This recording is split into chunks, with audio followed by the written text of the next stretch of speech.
டிஃப்ரெண்டாக தான் இருக்கு. இல்லை கேளுங்கள் சொல்ல ஒன்று கேட்கறது எப்படி சொல்றது கேள்வி அந்த மாதிரி சான்சஸ் இருக்குது. அப்படின்னா இவர் பேசுறது முழுக்க முழுக்க நம்ம பேச போகிறது அவங்க கேட்கறதுக்கான விளக்கத்தை தான் நம்ம தர போகிறோம். பார்க்குறோம் எழுதுறதுல பார்த்து கேளுங்கள் சொல்லப்படும் நிகழ்ச்சியில் நிறைய கேள்விகள் நிறைய பைபிள்லேருந்து சொல்கிறோம். ஆனால் நம்ம கிட்டத்தட்ட revelation the book of revelation the book of டேனியலை வந்து ஒரு 250-300 ப்ரோக்ராம் பண்ணியிருப்போம்னு நினைக்கிறேன். எவ்வளோ ப்ரோக்ராம் பண்ணாலும் கேட்க கேட்க வந்துகிட்டே இருக்குது. நேர்களுக்கு இந்த 2 சப்ஜெக்ட் படிக்கிறதுக்கே நம்ம வாழ்நாள் ஃபுல்லாக ஆயிருமோன்ற ஒரு இருக்குது. நீங்கள் அந்த சப்ஜெக்டே இருக்கீங்க. எப்படி அது உள்ள இன்னும் படிக்க படிக்க உங்களுக்கு புதுசாக ரெவலேஷன் வந்துட்டே இருக்கேன்ற ஒரு முதல் கேள்வியும் ரெவலேஷன் வரப்போகுது. பட் இது ஒரு அடிப்படையாக வைக்கிறேன். நீங்கள் என்ன 250 எபிசோடுக்கு சொல்லிட்டீங்க. 2000 வருஷமாக இதில் இருந்தாலும் போயிட்டு இருக்கு. 2000 வருஷமாக டேனியலையும் ரெவலேஷனையும் தியானித்து முடிக்க முடியாமல், வேர்ல்டு இன்னும் அதை கண்டுபிடிக்க முடியாமல், வெறும் 22 அதிகாரம், அதில் ஒரு 12 அதிகாரம், மொத்தம் சேர்த்திங்கன்னா 34 அதிகாரம் தான்.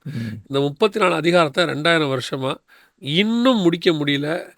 எல்லாரும் கமெண்ட்ரிஸ் கூட எழுதி முடிச்சுட்டாங்க. ஆனால் இன்னும் அதுலேருந்து ரெவலேஷன்ஸ் வந்துக்கிட்டே இருக்கு. அதாவது இயேசு ஒரு வார்த்தை சொல்லுவார் யோவானை பார்த்து. அவர் பின்னாடியே வருவார். இயேசுக்கு பின்னாடி வரும்போது பேதுரு கேட்பார், இவன் காரியம் என்ன அப்படின்னு கேட்பார். அப்போ இயேசு சொல்லுவார், நான் வருமளவும் இவன் இருக்க எனக்கு சித்தமானால் உனக்கு என்னன்னு கேட்பார். அதை வந்து கொஞ்சம் பேர் ராங்காக எடுத்துக்கிட்டாங்க. யோவான் வந்து இவனிக்கு உயிரோடு இருக்க போகிறாரு அப்படின்னு. அதோட அர்த்தம் ஒரு ஸ்பிரிச்சுவல் மீனிங் நான் எப்படி எடுத்துக்கிட்டேன் அப்படின்னா, ஜீசஸ் கிரைஸ்ட் வர வரைக்கும் அந்த காலகட்டம் 2000 வருஷம் வரைக்கும் லைவாக ஒரு புக் இருக்க போகுது. இப்போ இது எல்லாமே வந்து நமக்கு லெட்டர்ஸ் எழுதுகிறாங்க, ப்ராஃபஸிஸ் இருக்குது. 100% ஒரு ப்ராஃபஸி கிரைஸ்ட் வர வரைக்கும் 2000 இயர்ஸ் ஜேர்னியை உடைய ஒரு புக்கு ரெவலேஷன். ஸோ அதை எழுத போகிறது இவன் தான். ஸோ இவன் பேர் வந்து அந்த இப்போ அதாவது மற்றவங்க பேர்லாம் இருக்காது அப்படி சொல்ல வரல, நான் அதை புரிஞ்சுப்பீங்கன்னு நினைக்கிறேன். இந்த புக்கு வந்து 2000 இயர்ஸ் லைவாக நடக்கிற ஒவ்வொரு சம்பவத்தையும் சொல்லிக்கிட்டே இருக்கும். ஸோ இந்த புக்கு இயேசு வர வரைக்கும் லைவாகவே இருக்கும். ஸோ விச் மீன்ஸ் நம்ம வந்து இனிமேல் நடக்க போகிற விஷயத்தை நம்ம நியூஸ் பேப்பரில் பார்க்க வேணாம், டிவி சேனலில் பார்க்க வேணாம், பைபிளை படித்தாலே போதுன்ற அளவுக்கு இருக்குது. ஆமாம், இப்போது ஐசாயாவில் சில ப்ராப்பர்சிஸ் இருக்குது, அது நிறைவேறி முடிச்சிருச்சு இல்லை. இப்போ இயேசு வருவார், கண்ணியின் வயிற்றில் பிறப்பார், சிலுவையில் அறையப்படுவார். இந்த ப்ராப்பர்சி முடிஞ்சிடுச்சு. நம்ம இதை வச்சுக்கிட்டு இப்போ தியானிக்கிறோம். அப்போ அந்த ப்ராப்பர்சி முடிஞ்சிருச்சுன்னா அந்த புக்குக்கான அந்த வேலை லிட்ரலாக முடிஞ்சிருச்சு. பட் அதை வச்சு நம்ம தியானிக்கிறோம், சில விஷயங்கள் படிக்கிறோம். அது தேவையில்லைன்னு அர்த்தம் இல்லை, அது முடிஞ்சிருச்சு. இதில் உள்ள ப்ராஃபஸி இயேசு வர வரைக்கும் முடியவே முடியாது. ஸோ அது வரைக்கும் இந்த புக்கு என்னவாக இருக்கும், லைவாக இருக்கும். ஸோ அதனால் அந்த வேர்ட் அந்த மாதிரி இந்த புக்கு கிரைஸ்ட் வர வரைக்கும் தியானிச்சே ஆகணும், வந்துக்கிட்டே இருக்கும். நான் ஒரு மிஸ்டேக் ஒன்று பண்ணேன். எப்போன்னு கேட்டிங்கன்னா, மினிஸ்ட்ரி ஆரம்பித்த புதுசில் அப்போ வந்து மெச்சூரிட்டி கிடையாது. இப்போவும் கொஞ்சம் குறைவு தான், அப்போது சுத்தமாக கிடையாதுன்னு வச்சுக்கோங்களேன். அப்போது ஒரு 4 மெசேஜ் இதுலேருந்து எடுத்துட்டோம். 4 மெசேஜ் எடுத்த உடனே இதுக்கு மேலே இதில் என்ன இருக்குது, அப்போ நம்ம இதுக்கப்புறம் எங்கள் மினிஸ்ட்ரியில் என்ன பண்ண போகிறோம், ஒரு 4 பவர் பாயிண்ட் ரெடி பண்ணி கொடுத்த உடனே இதுக்கு மேலே பேசுகிறதுக்கு இதில் என்ன இருக்குது அப்படின்ற ஒரு தாட்டு வந்துடுச்சு. ஒரு நாள் இந்த கேள்வி ஆண்டவர்கிட்டே கேட்குறேன், இதுக்கு மேலே நான் எந்த புக்கு ஆண்டவரை படிக்கிறது, ரெவலேஷன். அப்போ தான் ஆண்டவர் கேட்டார், அப்போ ரெவலேஷன் முடிஞ்சிருச்சா அப்படின்னு. அதுக்கப்புறம் தான் இதுக்குள்ளே இருந்து ஆண்டவர் ஒவ்வொரு inch by inch, word by word. நான் சொல்கிறேன், இந்த 4ஆம் அதிகாரம் 3ஆம் வசனத்தில் இப்போ அதுக்கு சம்மந்தம் இல்லை, ஒரு வேர்ட் இருக்கு. ஆண்டவர் சொல்லுவார், சிங்காசனத்தில் கர்த்தர் வீற்று இருக்கிறாரு, பார்வைக்கு பத்மராகமும் வஜ்ரக்கல்லுக்கும் ஒப்பாக இருந்தார், வானவில் இருந்தது, பார்வைக்கு மரகதம். இந்த ஒரே வசனத்தை மட்டுமே எத்தனையோ வாரம் தியானிச்சிருக்கேன் நான். அவ்வளோ இருக்குது இதுக்குள்ளே டெப்த், பொக்ஷம் அவ்வளோ இருக்குது. ஸோ நாம் வந்துட்டு இன்றைக்கி 250 எபிசோட் பண்ணது கிருபை, கர்த்தருடைய பெரிய கிருபை. அதில் ஒரு பாட்டை நமக்கு கொடுத்தாரு. இன்னும் 2500 எபிசோட் இதில் பண்ணலாம். நம்ம அவ்வளோ விஷயம் இதில் இருக்குது. இன்னும் சொல்ல போனால் போன பதிவில் நம்ம பார்க்கும்போது நீங்கள் ஒரு ப்ராஃபஸ்டிக்கலாக டேனியல் எதுனதை எக்ஸ்பிளைன் பண்ணீங்க. ஆனால் அதில் ஒரு வேர்டு எக்ஸ்ப்ளாய்ட்ஸ் அப்படின்னு, அதே மாதிரி இந்த ரெவலேஷன் நம்ம படிக்க கிரேட் எக்ஸ்ப்ளாய்ட்ஸ் அதில் இருக்குது, எக்கச்சக்கமாக இருக்குது, எவ்வளோவா இருக்குது. அதை நம்ம தோண்டி எடுக்கிறத பொறுத்து தான் இருக்குது. நமக்கு எவ்வளோ முடியுமோ வாழ்நாளில் அவ்வளோ தோண்டி எடுத்துக்க முடியுது, அவ்வளோதான். அதுக்கப்புறம் வரவங்க நமக்கு முன்னாடி உள்ளவங்க தோண்டினாங்க, இப்போ நம்ம தோண்டிக்கிட்டு இருக்கோம். நமக்கு பின்னாடி வரவங்க வருகை தாமதிச்சா அவங்களும் தோண்டுவாங்க. இது ஒன்று தானே நமக்கு என்ன சொல்கிறது, நம்மளை வாழ வைக்கிறதுக்கு இது ஏன் லைவாக இருக்குன்னா நம்ம லைவாக இருக்கிறதுக்கு. கரெக்ட். அதான் இன்றைக்கி ஒரு கேள்வி, அதே ரெவலேஷனுக்கே வந்துடுறேன். பத்மோஸ் ஐலாண்டில் அப்போஸ்தலன் ஜானை கொண்டு போய் அங்கே வந்து ஒரு இன்னும் சொல்லப்போனால் ஒரு டேனியலுக்கும் அவருக்கும் நீங்கள் டிஃப்ரென்ஸ் நிறையா சொல்லியிருக்கீங்க. ஒரு டிஃப்ரென்ஸ் வந்து இவர் வந்து ஒரு சாதாரணமான ஒரு எளிமையான ஒரு மனுஷன். இன்னும் சொல்லப்போனால் நாட் எஜுகேட்டட். ஆனால் வந்து ஒரு ஃப்யூச்சரிஸ்டிக்காக ஒரு பியூட்டிஃபுல் விஷயத்த சொல்கிறாரு. தனிமையில் இருக்கும் போது கடவுள் ரிவீல் பண்ணுறாரு. அவரும் அதை அப்படியே டீட்டெயில்டாக எழுதுகிறாரு. அதில் வந்து முக்கியமான ஒரு விஷயமா அந்த 7 சபைகள். இந்த 7 சர்ச்சஸை நான் எப்படி பார்க்கலான்னா பல விதமாக பார்க்கலாம். ஆனால் 7 சர்ச்சஸில் நம்ம எங்கே இருக்கணும் நம்ம புரிஞ்சிக்கலாம். ஆனால் என்னோட கேள்வி என்னென்னா, இந்த 7 சர்ச்சஸில் ஒவ்வொரு சர்ச்சுக்கும் ஒரு யூனிக்னஸ் இருக்குது. ஆனால் இந்த சர்ச் ஆஃப் லொடீஷியா, இந்த கடைசி சபை மட்டும் ஒரு மாதிரி ஒரு எதுவுமே கடவுளுக்கு செய்யாத மாதிரி ஒரு இம்ப்ரெஷன் வருது. இன்னும் சொல்லப்போனால் அந்த சர்ச்சை வந்து பதிவார ஸ்டைலே பார்த்தீங்கன்னா அந்த சர்ச்சை வந்து கடவுள் வந்து கொஞ்சம் கடினமாக இருக்கார். Is angry with the church மாதிரி பதிவாது. நம்மளும் அப்படி தான் புரிஞ்சுக்கிறோம். இந்த 7th சர்ச்சை படிக்கிறவங்களுக்கு ஒரு சின்ன ட்விஸ்ட் இருக்குது. அந்த ட்விஸ்ட்டை எப்படின்றத நான் வசனத்தில் ஒரு கேள்வியாக வைக்கிறேன். நீங்கள் அதை கொஞ்சம் எக்ஸ்பிளைன் பண்ணிங்கன்னா நல்லாயிருக்கும்னு நினைக்கிறேன். என்ன ட்விஸ்ட்டுன்னா, இந்த church message to Laodicea 7th church, அதில் வந்து வசனம் வந்து verse chapter 3 verse 19 இது பேசிகிட்டே வராரு. ஆனால் ஒரு வேர்டில் those whom I love I reprove and discipline, therefore be zealous and repent. அதாவது those whom I love, இவ்வளோ கடுமையாக ஒரு விமர்சனத்துக்குள்ளே வர, அதாவது கர்த்தரே விமர்சனத்துக்குள்ளே வைக்கிற ஒரு சபையில் those I loveன்றாரு. எப்படி இந்த சபையை புரிஞ்சிக்கலாம்? இல்லை நம்ம எப்படி கரெக்டாக டீகோட் பண்ணுறது இதை? இப்போ நீங்கள் சொன்னதில் பார்த்தீங்கன்னா 7 சபைகள் இருக்கு இல்லையா? 7 சபைகளில் ஒரு குறைவுமே இல்லாத சபை அப்படிங்கிறது 2. ஒன்று சிமிர்னா, இன்னொன்று ஃபிலடெல்ஃபியா. கரெக்ட். இந்த 2மே. ரைட். ஒரு நன்மையும் இல்லாத சபைங்கிறது தான் லவோதிக்கியா. நன்மையே இல்லை. நன்மை ஒரு நன்மையும் அதை பற்றி அவர் பேசல. எதுவுமே பேச மாட்டார். உங்கள்கிட்ட இப்படி ஒரு குணம் இருக்குன்னு சொல்ல மாட்டார். இப்போ எபேசுகிட்ட சொல்லும் போது நான் வெறுக்கிற நிக்கோலாய் மதசாரை நீயும் வெறுக்கிறாய் அப்படிம்பாரு. First love. அதே மாதிரி சிமிர்னா சபைகிட்ட பேசும்பொழுது அதோடைய பாடுகள், அது உண்மையாக இருந்தது எல்லாத்தையும் எழுதுவார். அது குறையே இருக்காது. ஒரு பாயிண்ட், ஒரு பாசிட்டிவ் பாயிண்ட் சொல்லி வராரு. வெறும் பாசிட்டிவ் தான் இருக்கும் சிமிர்னால, இதில் ஃபிலடெல்ஃபியாவில். ஆனால் லவோதிக்கியா சபையை பற்றி சொல்லும் பொழுது ஒரு நன்மையான காரியத்தையும் அவரால் பார்க்கவே முடியல. அதில் இன்னும் சொல்ல போனால் குறை மேலே குறை எல்லாமே இருக்கு. அப்படி இருக்கக்கூடியதான அந்த சபைக்கு அவர் சொல்லக்கூடிய வார்த்தைகளில் ஒன்று என்னென்னா, நீங்கள் வாசித்த வசனம் 19, நான் நேசிக்கிறவர்களையோ அவர்களை கடிந்து கொண்டு சிட்சிக்கிறேன். நான் நேசிக்கிறவர்களோ நான் அவர்களை கடிந்து கொண்டு. ஃபர்ஸ்ட் இந்த வேர்டு என்ன சொல்லுதுன்னா, கர்த்தர் அந்த சபையை நேசிக்கிறார்னு சொல்லுது. அதுதான் எனக்கு வித்தியாசமாக இருக்குது. அந்த ட்விஸ்ட் அங்கே தான் வருது. எப்படி இவ்வளோ ஒரு மோசமான சபையை நேசிக்க முடியும்? அதான கேள்வியே தான். ஆக்சுவலாக என்னென்னா, எல்லா சபையும் கர்த்தர் நேசிக்கிறார். ஒரு இடத்துல அவர்கள் கர்த்தருக்கு விரோதமாக போகிறாங்க, அவங்க மாறுறாங்க, கர்த்தர் மாறவே இல்லை, அவர் நேசம் மாறவே இல்லை. His love is not. அது அப்படியே இருக்குது. அதில் எந்த மாற்றமும் இல்லை. அவர் மேலே வச்ச கிருபையோ, அழகாக வசனம் சொல்லுவோம், அழைத்த அழைப்பும் கிருபாவரங்களும் மாறாதவைகள். For God so loved the world. ஆமாம். ஸோ அந்த லவ் வந்து அவருக்கு மாறவே இல்லை. இப்போ அந்த சபையை பார்த்து கடிந்து கொள்கிறார். ஃபஸ்ட்டு வசனம் சொல்லுது 19, நான் நேசிக்கிறவர்களையோ கடிந்து கொண்டு, ஃபஸ்ட்டு கண்டம் பண்ணுறார், நீ இப்படிலாம் பண்ணுற அப்படின்னு. 2வது சிட்சிக்கிறார். 3வது என்ன செய்கிறார் அப்படின்னு பார்த்தீங்கன்னா, ஜாக்கிரதையாக இருந்து மனம் திரும்ப சொல்லி ஒரு சான்ஸ் கொடுக்குறாரு, ரிப்பன் பண்ண சொல்கிறார். ஒன்று கண்டம் பண்ணுறது. இது வந்து நிறைய பேர், நீங்கள் ஒருத்தர் உங்கள் பையனை கண்டிக்கிறீங்கன்னா தூரத்துலேருந்து பார்க்குறவங்களுக்கு எங்கே அந்த பையனை போய் இப்படி திட்டுறீங்க, சின்ன பையனை அப்படி தானே கேட்பாங்க. ஆனால் உங்கள் வியூலேருந்து பார்த்தீங்கன்னா அவன் செய்கிற தப்பை நீங்கள் திருத்திக்கிட்டு இருக்கிறீங்க. கரெக்ட் பண்ணுறோம். ஏன்னா கரெக்ட் பண்ணனா வேறு ஏதாவது பிரச்சனை வந்துடும். நீங்கள் வெளியே இருக்கிற பையனை திருத்துறதுக்கும் உங்கள் பையனை திருத்துறதுக்கும் டிஃப்ரென்ஸ் இருக்குது.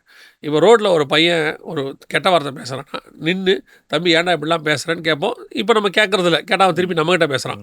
ஸோ ஒரு முந்தியெல்லாம் என்னடா பேசுகிற இப்படி அப்படின்னு சொல்லிட்டு போவாங்க, ரோட்டில் போகிறவங்களே சொல்லிட்டு போவாங்க. ஆனால் தான் பையன் பேசினா என்ன பண்ணுவாங்க, 2 சாத்துவாங்க போட்டு இல்லையா, அவனுக்கிட்ட சொல்லுவாங்க, சொந்த பையனை தான் சாட்டுவாங்க. இப்போ காட் வந்து ஏன் சிட்சிக்கிறார் அப்படின்னா, அவர் இது என்னுடைய மனவாட்டி சபை, இது என்னுடைய பையன், இது என்னுடைய மக, நான் சிட்சிப்பேன். ஏன்னா நான் நேசிக்கிறேன். பல நேரத்தில் நம்ம என்ன நினைக்கிறோம், சிட்சிக்கிறதுனால நேசிக்கிறேன்னு நினைக்கிறோம். கடவுள் தண்டிக்கிறாருன்னு. அவர் சிட்சிக்கிறார். எதுக்கு சிட்சிக்கிறாருன்னா, நேசிக்கிறதுனால சிட்சிக்கிறார். கெட்டு போயிடக்கூடாது, கெட்டு போயிட்டான். ஆனால் இன்னும் நேசிக்கிறார். எனக்கு இந்த ஓமையில் ஒன்று இருக்குது, சூப்பராக இருக்கும். இளையகுமாரன் மூத்தகுமாரன் நம்ம படிச்சிருக்கோம் அந்த ஓமையில். அந்த ஓமையில் பாருங்கள், இளையகுமாரன் வந்து அப்பா கிட்ட சொத்தை பிரித்து கேட்கும்போது அப்பா வந்து அவனுக்கிட்ட கொடுக்க மாட்டேன்னு சொல்ல மாட்டார், உடனே கொடுத்துருவாரு. பிரித்து பையனுக்கு மூத்தவனுக்கும் கொடுத்துட்டாரு, இளையவனுக்கும் கொடுத்துட்டாரு. மூத்தவன் கேட்கவே இல்லை, அவன்கிட்ட கொடுத்துட்டாரு, அவனும் வாங்கிட்டான். இளையவன் வந்து கேட்டான், கொடுத்துட்டாரு. ஏன் ஒரு தகப்பன் அவனை கடிந்து கொள்ளலை அந்த இடத்துல அப்படின்னும் போது நம்ம பார்க்குறோம், அன்னைக்கு அட்வைஸ் கொடுத்துருக்கலாமோ, கடிஞ்சிருக்கலாமோ, நீ இப்படி பண்ண போகிற தப்புன்ட்டு. ஆனால் அதை சொன்னால் அவன் கேட்க மாட்டான். ஏன்னா அவன் மைண்டு முழுக்க இப்போ அந்த உலகத்தை அனுபவிக்கிறதுல இருக்கு, ஃபில்லப் ஆயிடுச்சு. அந்த அனுபவிக்கிறதுக்கு அப்பா பணம் வேணும். இப்போ அப்பா கொடுக்காட்டி அவனுக்கு வந்து அதுக்கு நல்லதாகவே தெரியாது. நான் அனுபவிச்சு ஆகணும், அப்பா தடை பண்ணுறாரு. சில பிள்ளைங்கள் வந்து பிஸ்னஸில் போய் இன்வெஸ்ட் பண்ணுறேன்னு சொல்லும்போது அப்பாக்கள் வந்து ஒரு காஷன் கொடுப்பாங்க. அவன் அப்பா கிட்ட தான் வந்து காசு கேட்பான், காஷன் கொடுப்பாங்க. அதை அவன் எப்படி எடுத்துப்பானா, எங்கள் அப்பா என்னை டிஸ்கரேஜ் பண்ணுறாரு, எங்கள் அப்பா வந்து ஒரு மோட்டிவேஷனாக பேச மாட்டேங்கிறாரு, நான் முயற்சி பண்ணி பார்க்குறேன். அப்பா வந்து இவ்வளோ சொல்லிவிட்டு அந்த காசை கொடுப்பாரு. அப்பாவுக்கு வந்து 75% என்னன்னு தெரியும்னா, இந்த காசு வராது, அது அழிஞ்சிரும். ஏன்னா இவருக்கு இருக்கிற எக்ஸ்பீரியன்ஸுக்கு தெரியும், இது அது அந்த இடத்துல வராது. அப்பா சொல்லுவார், இது வேணாம் அப்படிம்பார். சில பசங்க இல்லை நான் போயே ஆகணும் போது அப்பா கொடுப்பாங்க. ஒரு பைக் வாங்கி கொடுக்குறதாவே இருக்கட்டுமே, அந்த பைக் அவன் வேகமாக ஓட்டுவான்றது அப்பாவுக்கு தெரியும், ஆக்சிடென்ட் ஆயிரும்னு பயப்படுவார், கொடுப்பாரு. இவன் வாங்கி பசங்களோட போய் ஒரு இடத்துல அடிச்சுக்கிறது விழுவான். அப்பா தான் போய் திருப்பி ஹாஸ்பிட்டலுக்கு போகணும், எல்லாம் செய்யணும், ஆனால் அப்பா கொடுப்பார். அந்த மாதிரி தான். ஆனால் கடிந்து கொண்டு கொடுக்குறார், சிக்ஷித்து. இல்லை நீங்கள் இவ்வளோ பார்க்குறீங்கல்ல, நான் இதை விட பிரமிச்ச ஒரு வசனம் அந்த சபையில் இருக்குது எனக்கு. என்னன்னு கேட்டால், இப்போ அதுக்கு அடுத்த வசனம் சொல்கிறார் பாருங்க, 21வது வசனம் பாருங்க. நான் ஜெயம் கொண்டு பிதாவின் சிங்காசனத்தில் அவரோடு கூட உட்கார்ந்தது போல ஜெயம் கொள்ளுகிறவன் எவனோ அவனும் என்னுடைய சிங்காசனத்தில் என்னோடு கூட உட்காரும்படி அருள் செய்வேன். என்னோடு கூட, அதாவது ஒவ்வொரு சர்ச்சுக்கும் ஒரு பிளஸ்ஸிங் கொடுக்குறாரு. 7 சர்ச்சுக்கும் ஜெயம் கொள்ளுகிறவன் எவனோ, ஜெயம் கொள்ளுகிறவன் எவனோ, ஜெயம் கொள்ளுகிறவன். சரி, ஒரு நன்மையும் இல்லாத இந்த சபையை பார்த்து நியாய தீர்ப்பு தானே கொடுக்கணும். இவனுக்கும் ஒரு பிளஸ்ஸிங்கை வைக்கிறார் பாருங்க. எனக்கு அதுதான் ரொம்ப ஆச்சரியம். இவ்வளோ செய்கிற ஒருத்தங்கிட்ட நீ ஒரு வேளை திருந்திட்டினா இவ்வளோ பிளஸ்ஸிங் நான் வச்சுருக்கிறேன், மனம் திரும்புகிற பட்சத்தில் நாம் என்ன சொல்லுவோம், ஒழுங்காக திருந்துற வழியை பாரு, இதோட நிறுத்திடுவோம். இவர் சொல்கிறாரு, இப்போ ஒரு பையன் படிக்கல நம்ம என்ன சொல்லுவோம், ஒழுங்காக படிக்கலைன்னா ஃபெயில் ஆகிடுவோன்னு தான் சொல்லுவோம். ஆனால் இவர் சொல்கிறாரு, நீ பாஸ் ஆகு, உனக்கு டாக்டர் சீட்டே வாங்கி தரேன். எப்படி ஒரு தகப்பனுடைய இருதயம் பாருங்க. இதை நீங்கள் வேறு யாருக்கிட்டையுமே பார்க்க முடியாது, நம்ம ஆண்டவர்கிட்ட மட்டும்தான் பார்க்க முடியும் இருதயம். ஆமாம், நம்ம பாவம் செஞ்சுக்கிட்டு இருக்கும் போதே இந்த பாவத்தை விட்டு வந்துட்டீங்கன்னா உனக்கு இப்படி ஒரு பிளெஸிங் தரேன்னு சொல்கிறாரு. யாருமே சொல்ல மாட்டாங்க. இத்தனைக்கும் 100% ஃபெயிலியர் சர்ச். இன்னும் சொல்ல போனால் அந்த பாவத்தையே அவர் சுமக்கிறாரு, சுமந்துட்டு ரிவர்ஸ் பண்ணி பிளெஸிங்கை கொடுக்குறாரு. பனிஷ்மெண்ட் கொடுக்கணும், நியாயமாக தான் கொடுக்கணும், பனிஷ்மெண்ட் இல்லாமல் ரிவர்ஸ் ஆகுது. ஆனால் இதில் நான் இன்னொன்று பதிவு பண்ணிட்டு போயிடுவோம். ஏன்னா வாசிக்கும் போது எனக்கு இன்னும் பேசும்போது எனக்கு ஒரு காரியம் தோணுது. அதனால் ஆண்டவர் பாருங்கள், எவ்வளோ பாவம் பண்ணாலும் உங்களை ஆசீர்வதிப்பாருன்னு அப்படி ஒரு குரூப் தப்பாக எடுத்துடக்கூடாது, எடுத்துடக்கூடாது. ஏன்னா அந்த இடத்துல சொல்கிறாரு, மனம் திரும்பு, கடிந்து கொண்டு சிட்சித்து மனம் திரும்பு, ஜெயம் கொள்ளுகிறவன் எவனோ. அப்போ ஆண்டவர் பாவம் செய்கிறவனுக்கு ஆசீர்வாதம் கொடுக்குறேன்னு சொல்லலை, நீ பாவத்தை விட்டுட்டு மனம் திரும்பு. ஃபஸ்ட் கடிந்து கொள்கிறாரு, அப்புறம் மனம் திரும்பு, நான் உன்னை ஆசீர்வதிக்கிறேன்.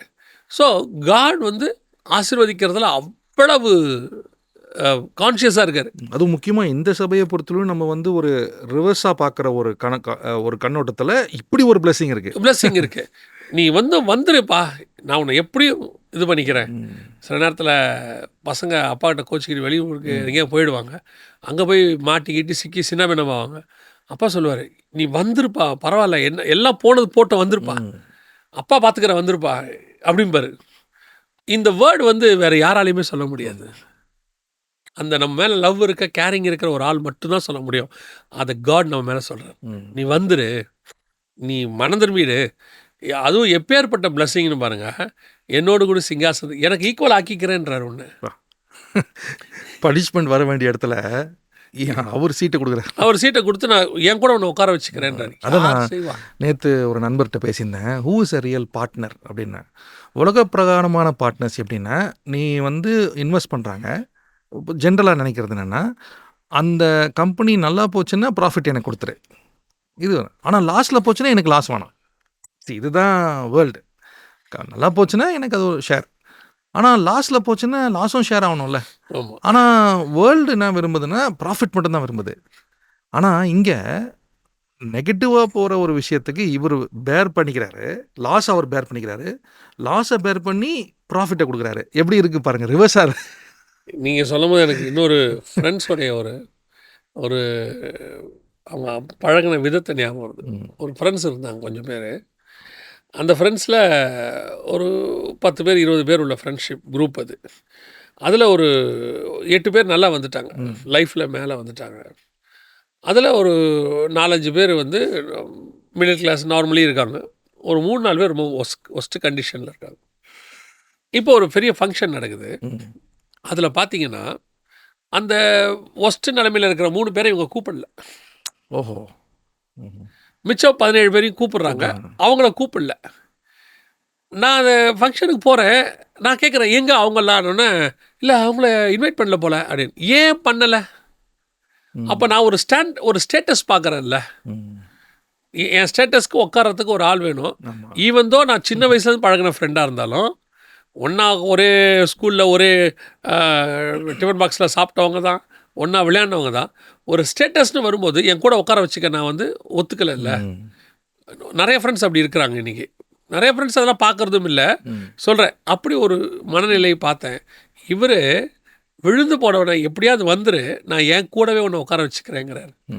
எப்படி நான் இந்த ஒரு சுபாவம் காடுகிட்ட இல்லைன்னா நான் இல்லை. ஆக்சுவலி நான் இல்லை. நான் வந்து ஒரு சக்ஸஸ்ஃபுல்லான பிலீவரோ சக்ஸஸ்ஃபுல்லான ஊழியக்காரனோ சொல்ல மாட்டேன். நான் எல்லாருக்கும் இருக்கிற பலகீனங்கள் எங்கள்கிட்டையும் உண்டு, எல்லாத்தையுமே உண்டு. ஆனால் பல நேரங்களில் கர்த்தர் அதிலேருந்து தூக்கி எடுத்து தான் நீ வா நீ பார்த்துக்கிறேன். நீங்கள் எடுத்துக்கோங்க, செகண்ட் சான்ஸ் வாங்காதவங்க யார் இருக்காங்க பைபிளில்? சாம்சன் உண்டா? டேவிட் உண்டா?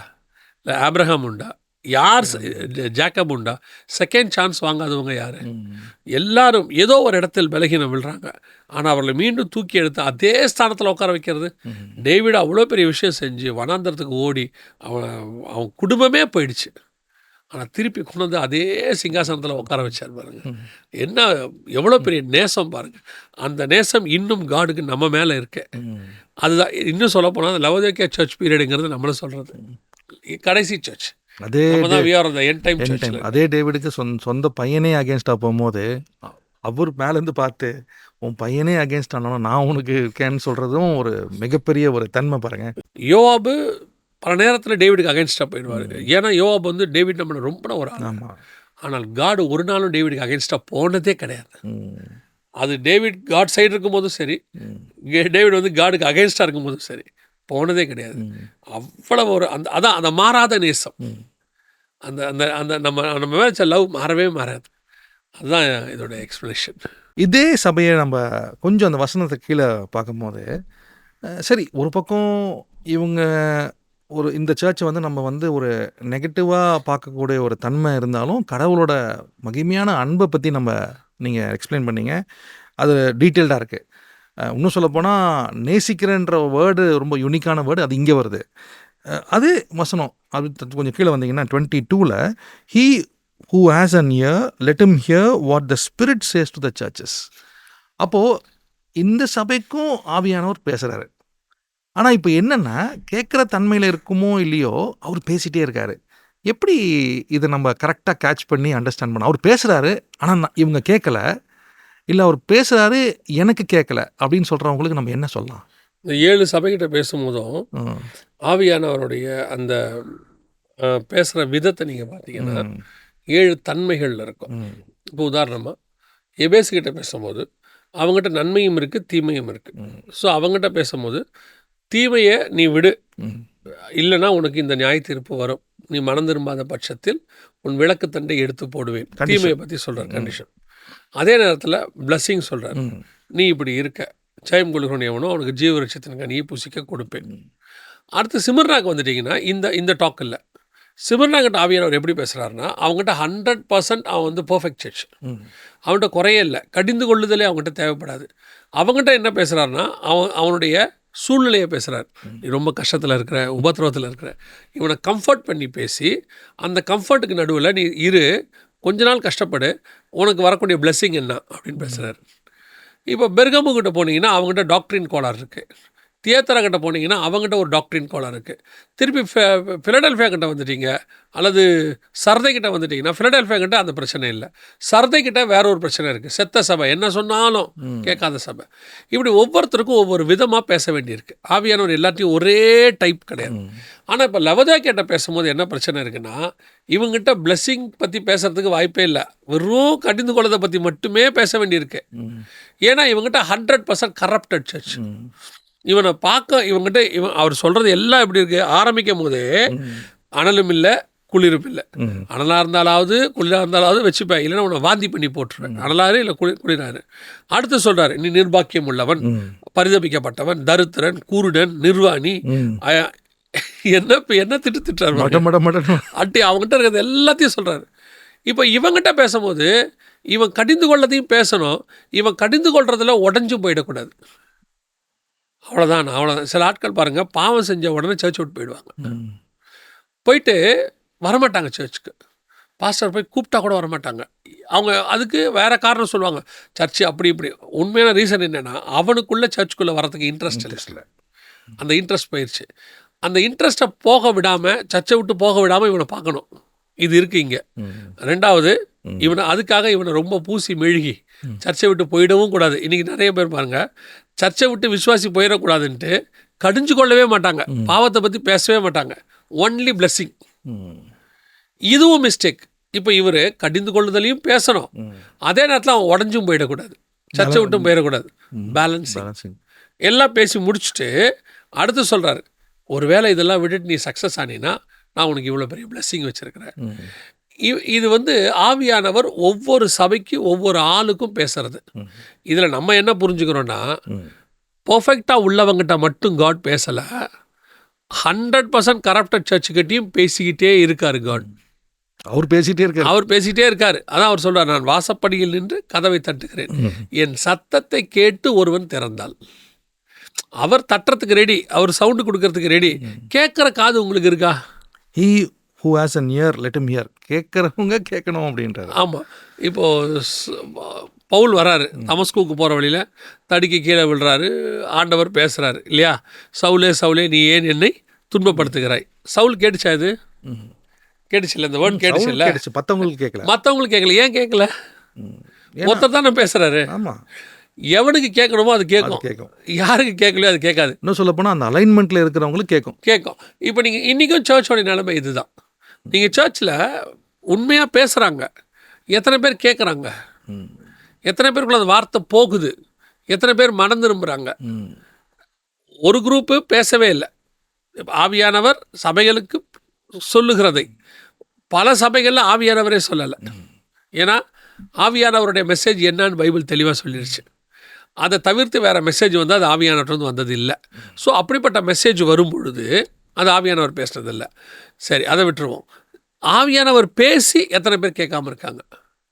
இங்கே இதுதான் பிரச்சனை. இப்போ சபையை பார்த்து ஆவியானவர் பேசுகிறாரு, சொல்கிறாரு, கடிஞ்சு கொள்கிறாரு, மனம் திரும்ப சொல்கிறாரு, இல்லைன்னா பிளெஸ்ஸிங் கொடுக்குறேன்னு சொல்கிறாரு. ஒழுங்காக மனம் திரும்பிட்டினா உனக்கு பிளெஸ்ஸிங் கொடுத்துட்றேன்ட்டார். இவ்வளோ சொல்லியும் ஆவியானவர் சபைகளுக்கு சொல்லுகிறதை காது உள்ளவன் கேட்க கடவன். அப்படின்னா என்ன அர்த்தம்? சொல்கிறதெல்லாம் சொல்லிட்டேன், அப்புறம் இஷ்டம்.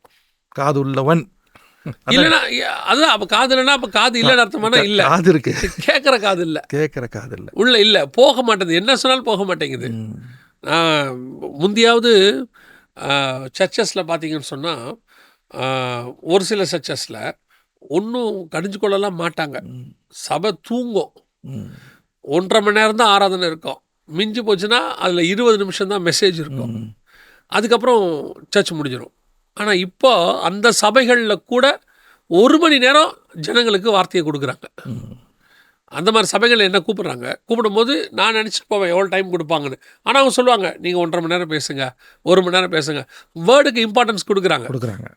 ஆனால் ஜனங்க கேட்குறாங்களான்றதான் கேள்விங்க. சபை கேட்குதா? இன்றைக்கி ஆண்டவர் பேசிக்கிட்டே தான் இருக்கார். ஆனால் ஒரு நாள் வரும், அவர் பேசாத காலம் ஒன்று வரும்.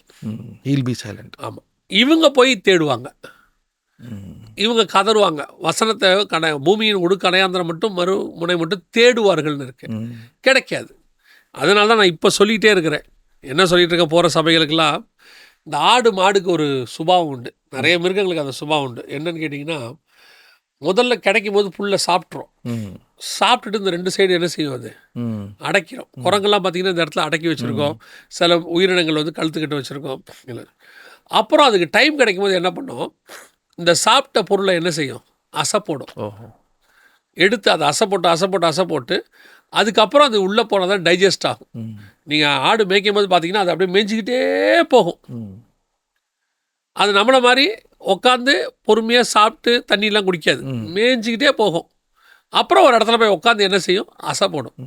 இப்போது கிடைக்கிற காலத்தில் மேய்ஞ்சிடணும் வசனம்.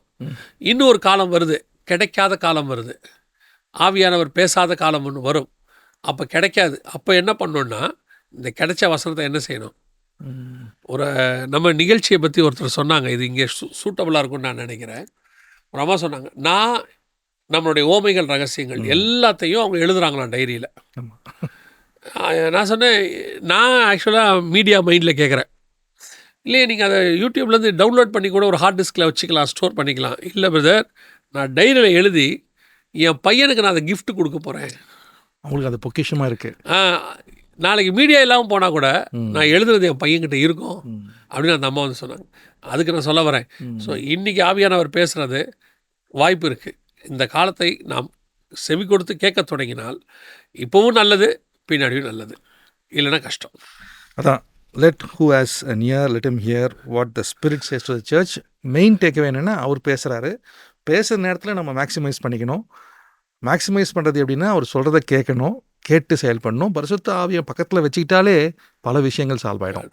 மிக்க நன்றி பிரதர் ஜெகன். இதில் ஒரு பெரிய டேக்அவே நம்ம லேர்ன் பண்ணோம். அதுவும் முக்கியமாக இந்த சர்ச்சுக்கு, லவோடிசியா சர்ச்சுக்கு இவ்வளோ பெரிய ஒரு அன்பு வச்சுருக்காரு, ஸோ எல்லாரையும் நேசிக்கிறாருன்றதை ஒரு உறுதிப்படுத்துகிற மாதிரி நம்ம ஒரு வசனம் அமைஞ்சது.